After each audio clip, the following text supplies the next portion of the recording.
2 நாட்களுக்கு முன்பு ராஜஸ்தானில் காங்கிரஸ் குறித்த சில உண்மைகளை முன்வைத்தேன். நான் கூறிய உண்மையை கேட்டு காங்கிரஸ் மற்றும் இந்தியா கூட்டணி பீதி அடைந்துள்ளது என பிரதமர் நரேந்திர மோடி பேச்சு. மக்களின் சொத்துக்களை பறித்து தனிநபர்களிடம் அளிக்க காங்கிரஸ் சதி செய்கிறது என்ற உண்மையை முன்வைத்தேன். காங்கிரஸ் சதியை நான் அம்பலப்படுத்தியதால் அவர்கள் என்னை வசைபாட தொடங்கிவிட்டதாக பிரதமர் மோடி பேச்சு. அரசியல் தலைவர்கள் மத துவேச கருத்துக்களை அரசியலுக்காக தெரிவிப்பதை தவிர்க்க வேண்டும். நாட்டின் பிரதமர் சர்ச்சைக்குரிய கருத்துக்களை தெரிவிப்பது இந்திய இறையாண்மைக்கு உகந்ததல்ல என்று அதிமுக பொதுச் செயலாளர் எடப்பாடி பழனிசாமி கருத்து. தஞ்சை சாலையில் 10 அடி பள்ளத்திற்குள் உள்வாங்கிய கும்பகோணம் சாரங்கபாணி கோயில் தேர். கோயிலின் 4 வீதிகள் வழியாக வலம் வந்து கொண்டிருந்த போது உள்வாங்கியதால் 5 JCB இயந்திரங்கள் உதவியுடன் தேரை தூக்கும் பணி தீவிரம்.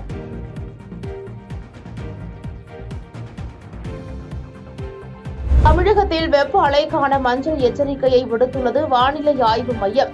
தமிழ்நாடு, கர்நாடகா உள் மாவட்டங்கள், ஒடிசா, உத்தரப்பிரதேசம், பீகாருக்கு மஞ்சள் எச்சரிக்கை விடுப்பு. பறவை காய்ச்சல் பரவலை அடுத்து கேரளாவிலிருந்து கோழிகள், முட்டைகள் மற்றும் தீவனங்கள் தமிழகத்திற்குள் எடுத்து வர தடை.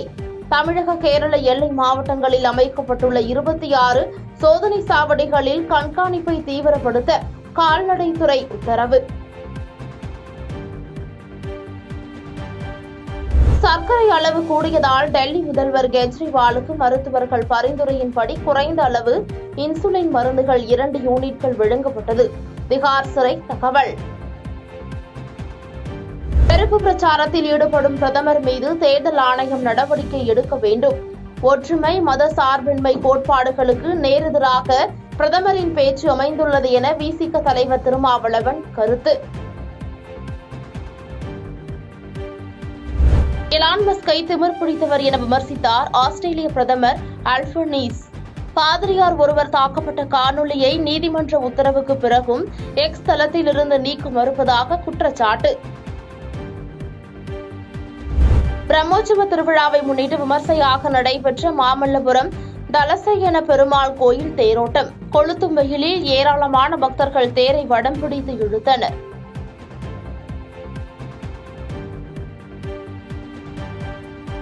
திருவண்ணாமலை மாவட்டம் மங்கலம் அருகே ஆட்டோ மற்றும் இருசக்கர வாகனம் நேருக்கு நேர் மோதி விபத்து. ஒருவர் உயிரிழந்துள்ள நிலையில் போலீசார் விசாரணை. போச்சம்பள்ளி அருகே கருத்து வேறுபாடு காரணமாக பிரிந்து வாழ்ந்த மனைவியை கொலை செய்த கணவன் தலைமறைவு. 2 ஆண்டுகளுக்கு பின் மனைவியை அழைத்துச் செல்ல வந்தபோது மனைவி செல்ல மறுத்ததால் கணவன் வெறிச்செயல். பாதகம் செய்பவரை கண்டால் நாம் பயங்கொள்ளலாகாது பாப்பா. மோதி மிதித்து விடு பாப்பா, அவர் முகத்தில் உமிழ்ந்து விடு பாப்பா. அண்மை செய்திகளை உடனுக்குடன் தெரிந்து கொள்ள இணைந்திருங்கள் இயம்நாடு தொலைக்காட்சியுடன்.